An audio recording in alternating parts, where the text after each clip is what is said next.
Hello and welcome to the Claret Blue podcast from Hockley Social Club. Again, I'm Dan Rolinson, joined by Dan Bardell. We're going to do Villa Unpopular Opinion.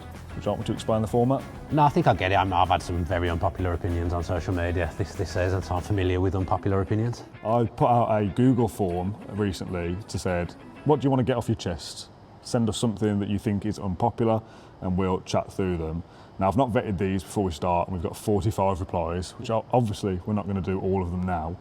I'm just going to pull them out at random and we'll discuss them and see what happens. Have you got an unpopular opinion?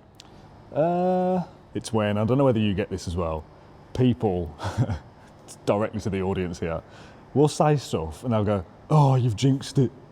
Yeah, it means nothing. Greg did. I remember Greg doing a tweet once, and we could see it straight after he'd done the tweet, and everyone hammered him, and he just replied saying, quite simply, me writing a tweet has nothing to do with what transpires on the pitch. We did our episode the other day, and I was like, we'll beat Spurs, and this is going out at the end of the season anyway, so who knows? But I was like, we'll definitely beat, and they're going to match, and everyone's like, oh, that's it.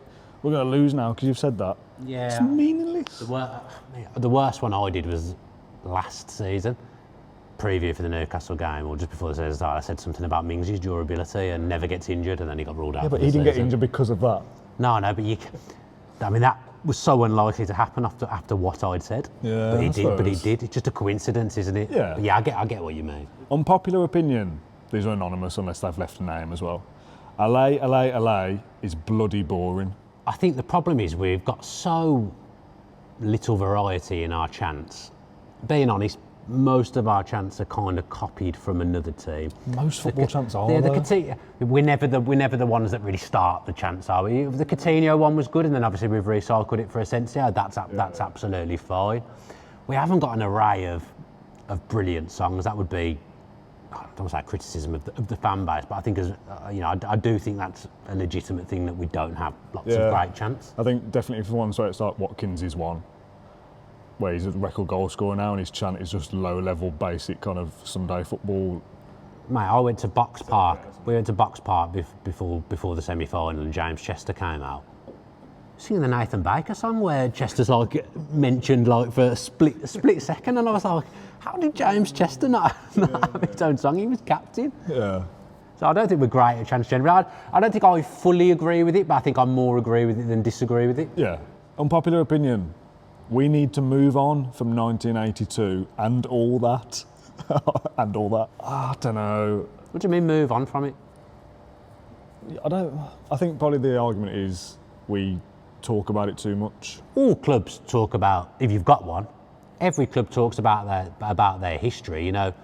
Liverpool just won the Premier League, but they're talking about it being 20 Premier Leagues that they've won, and they're the most successful team in winning the league in the country. So I think every team does it to, whether it's a small extent or whether it's a large extent.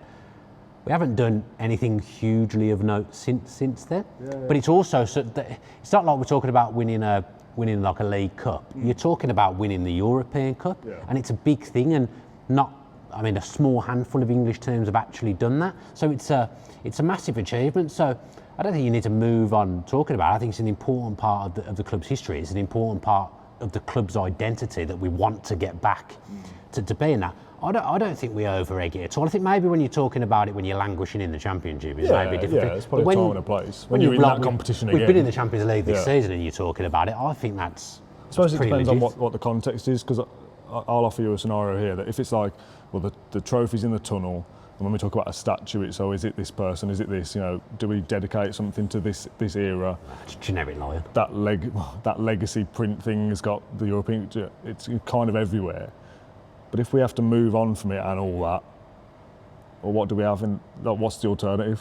I think you've got to celebrate successes. I think probably as Villa fans, most Villa fans will support England and Villa. And England haven't won anything since 1966, and that was the biggest thing Villa won, and it was in 1982. So maybe you feel like you're stuck in the past a little bit because neither of your team has had great success. Yeah, I think that's fair. Okay. Unpopular opinion. How are you reading that? It's so small. It's at the bottom. Oh, okay, fair enough. Ezri Konsa isn't as good as people make out. Don't get me wrong, he's decent, but our fans go on like he's world class. Doesn't track runners, can't play out from the back, and only looks good with Tyrone Mings next to him. I think if anything, and I'm guilty of this definitely, he's probably underrated. I think if, like, at the end of a Villa game, if I'm doing a post and I'm talking about players, or I'm doing a show, a podcast, and I'm talking about players after a game, I find myself that I very rarely mention Conser, and that's because he's ultra consistent. Yeah. He's just one of those players that's like a 6, 7 out of 10 every week, and you need players like that in your squad. I don't think Villa fans go on about him that much at all. No, that's probably true actually. I think there's probably an element of when he gets into the England squad, it's like, now everyone will see how good he is. But they won't, they'll just say the same thing, that's what we saw in the last round of friendlies under Tuchel. Yeah. He played both games and he did what he did for Villa, and he wasn't spectacular, but he was solid, but that's just what he is at a centre-back. But I think in a centre-back pairing, you need a bit of both. Yeah. Like, you notice Mings, because he's the more dominant, he's the aggressor. You notice Pau Torres because of the way he plays out from the back. Yeah. You need someone like Conser next to both of them, just offering that consistency. I think there is something in there, that last bit about not only looks good next to Mings specifically, but like he's better next to the Mings. Partnership, like the centre-back partnership as a duo needs a bit of tweaking, I think. What, Conser and Torres? Or whoever it is, there's something about it sometimes doesn't look quite right. Unpopular opinion, I'm coming just to you for this one, because you're older than me. Villa Park died when Doug Ellis knocked down the Trinity Road stand. No, I'm not sure Villa Park died, because it's not like we've never had a good atmosphere at a game since then. I remember it being knocked down. It's about 2000, wasn't it? The 2000, 2001 season, I remember John Gregory like standing in it when no one else was in there, watching the game from like the halfway line, really, really high. I would disagree with that. This one's harsh, I think. Andres Garcia, ? Utterly pointless signing. Name one fullback at a competent Premier League club who doesn't have elite athleticism. Exactly, there aren't any. Sprint speed and natural athleticism are things you can train, aren't things you can train, and that's why Garcia's ceiling is low and always will be. I can't say that I've seen enough of him to be able to make a sound judgment on him. Either way, yeah. I do think, and I said this on another video that we did, that ideally I think Villa would have a right-back situation that's the same as the left-back situation with Luca Dean and Matson, where they've got that genuine variety and genuine options of quality to choose from. And Garcia is obviously so young in full-back terms that I don't think we have that yet, and I actually think he'll go on loan in the summer. But to just completely write someone off, could that have been Nedeljkovic writing in and possibly thinking that he was as good as Garcia and he's been shifted? We've seen such a small sample size, but I don't think I would point out athleticism and sprint speed as his weaknesses. No, and I would say as well that obviously when he first arrived we had a lot of injuries and we saw a fair bit of him. Yeah. As everyone's got fit and the season's gone on, we've seen less and less of him. So I don't know what you read into that in terms of what Emery thinks. Yeah. Let's stick with right backs. Matty Cash is not up to it. This one must come from Andres Garcia. And pretending he is Mark Delaney all over again vibes. Mark Delaney was very good. Well, you say that. Unpopular opinion, Mark Delaney was awful. Seriously, did you just ask for unpopular opinions on right backs? Why have you got so many about full backs here? I am picking the right back ones. I haven't also just come in a row. Oh, okay. I disagree with that. Someone's just tweeted me actually saying Matty Cash has been a mainstay in a team that's qualified for Europe 3 times in a row, which tells you everything they know. And I'm assuming this person's a bit older than me. They've said he's our best right back since John Gidman. Wow, okay. Oh, I never saw play, obviously, but Villa haven't been blessed with loads of good right backs in my time. So do you have him better than Mark Delaney? I remember bits of Delaney, but not enough. Delaney had injury problems. Football was different then, so what you wanted from your right back was very different. Then Delaney was one of the best slide tacklers I've ever seen in my life. He was, honestly, he always used to contain Ryan Giggs really, really well when we played Manchester United as well. Back in the day, I think Cash gets unfair criticism. I'm not saying that he's perfect, but if he was not up to it, do you not think after 3 seasons Emery would have said, I can't be having this guy anymore? Yeah. You know, Emery likes him when he's fit. Emery picks him. It's the only position, right back, really, that Emery hasn't bought a first-team player for.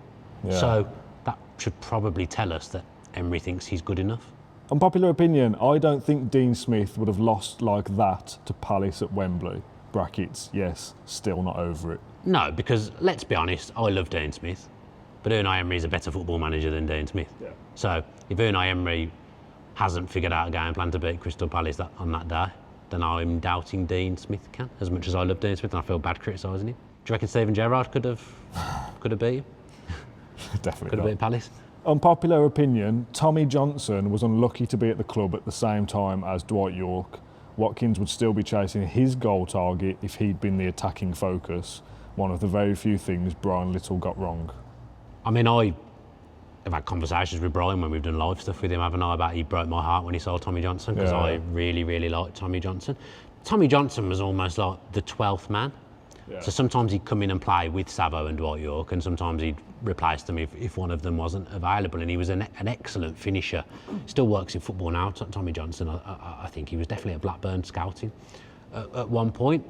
He was just unfortunate that at that time Villa had a really, really good team. That team finished 4th and 5th. Yeah. So you can't really argue that it was a good team, that it was right that he didn't play. Brian always says that he let him go because he wanted to give him a shot at playing somewhere, and that's what he deserved. And he went to Celtic and played there. I think he ended up at Everton after that as his career tailed off. But Tommy Johnson was a brilliant player, but I think he was unlucky to have. I don't think Watkins would have been chasing Tommy Johnson's record though. Because you could say that if Savo had stayed longer, he would have broke that record as well. Okay.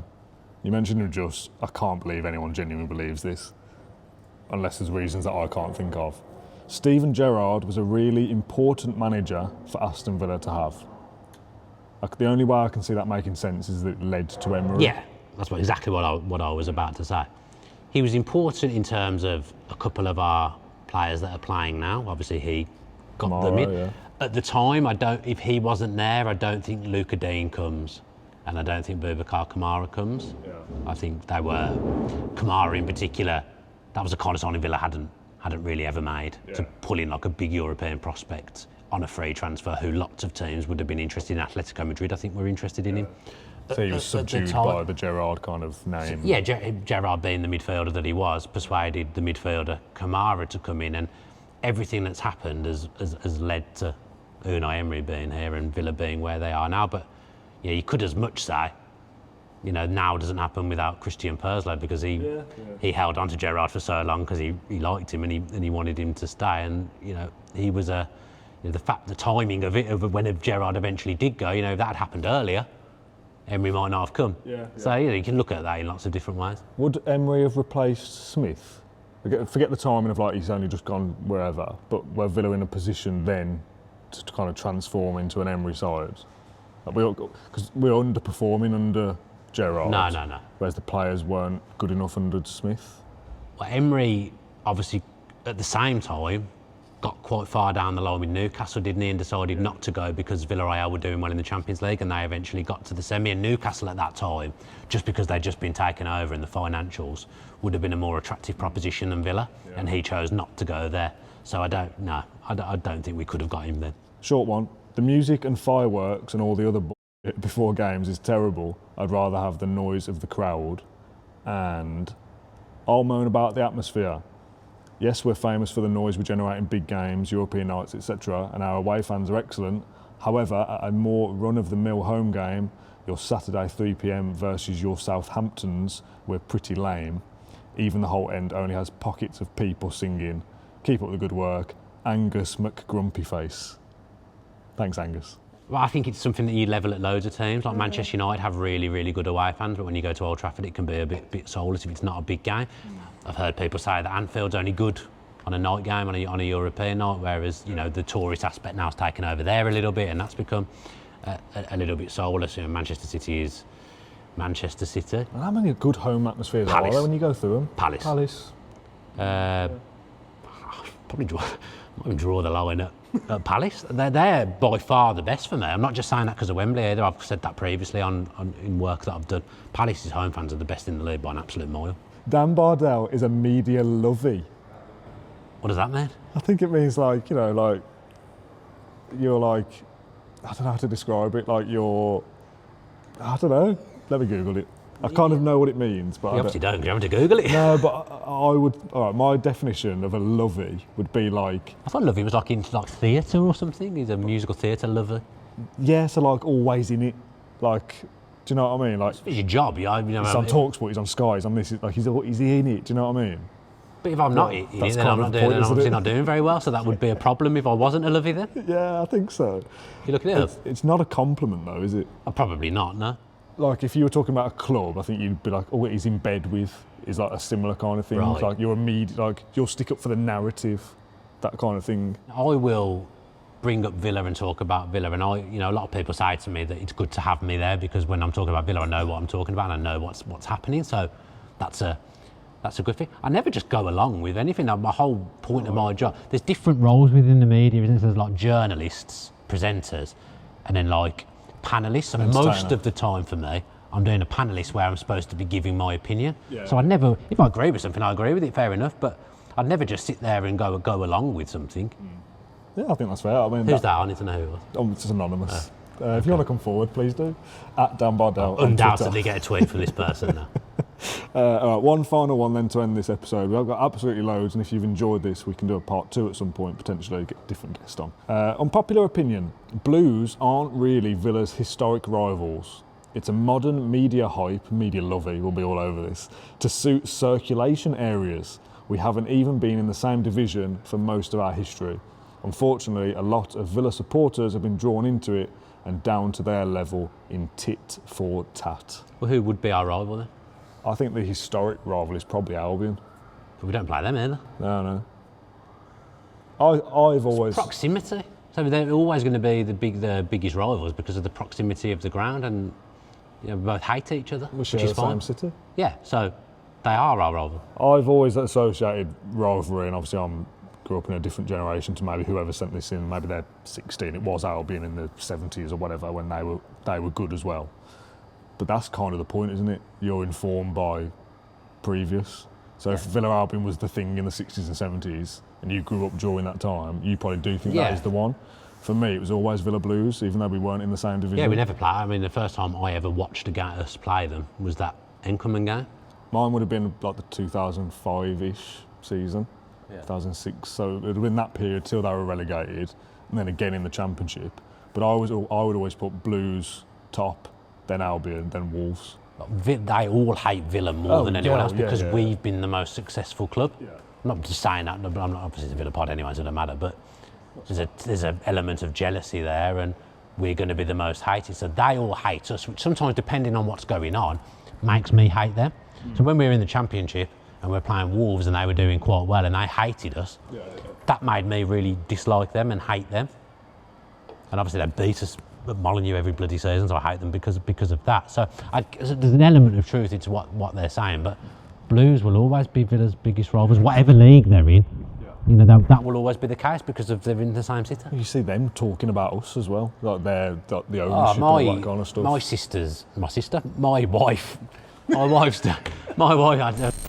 My wife's dad is a Blue Nose, and he went to the Player of the Year Awards last week, and he was posting stuff on Facebook. So he posted a video of the owner speaking. So I watched it because it meant I didn't have to click on anything Blues related to see it. He was just there, so I thought, I'll see what he says. The guy can't not bring up Villa. Like, he just can't because not do it. They love it. Like it's but an element of that is that's how football should be. Like I was with but it's very like, to me that's very like, oh, the fans will like this, so I'll say it, and they'll like me because I've said it.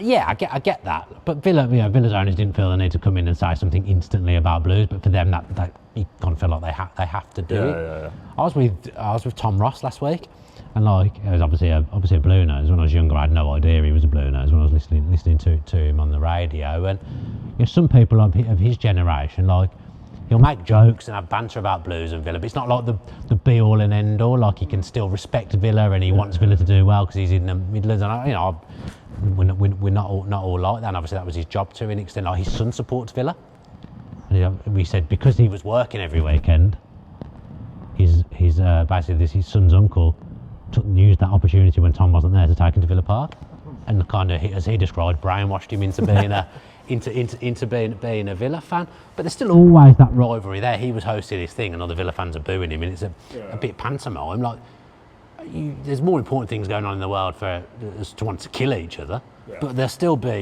big massive rivalry, and that will always be the case. I think Blues is always top, regardless of everything, and then the others can kind of be moulded around to what is happening. Yeah, West Brom and Wolves probably. If Coventry had got promoted, that would have been a massive massive I think thing Coventry's so irrelevant to Villa, it doesn't matter what they're doing, but they just hate us. Yeah, from our perspective, so it was funny to send them down because they hate us. But West Brom and Wolves, I think you're right, I think that flits between the two. Yeah. but they'll never be ahead of Blues. No. All right, we'll call it a day there for this one. Dan, thanks for joining me. Been a pleasure. If you've enjoyed it, let us know, because there's loads more entries, and after this there'll be more as well. So if you want us to do this again, we can do so. If you enjoyed it, so I already said that. Thank you very much. Thank you very much for watching or listening along to this episode of the Claret podcast, and we'll see you again at some point in the future.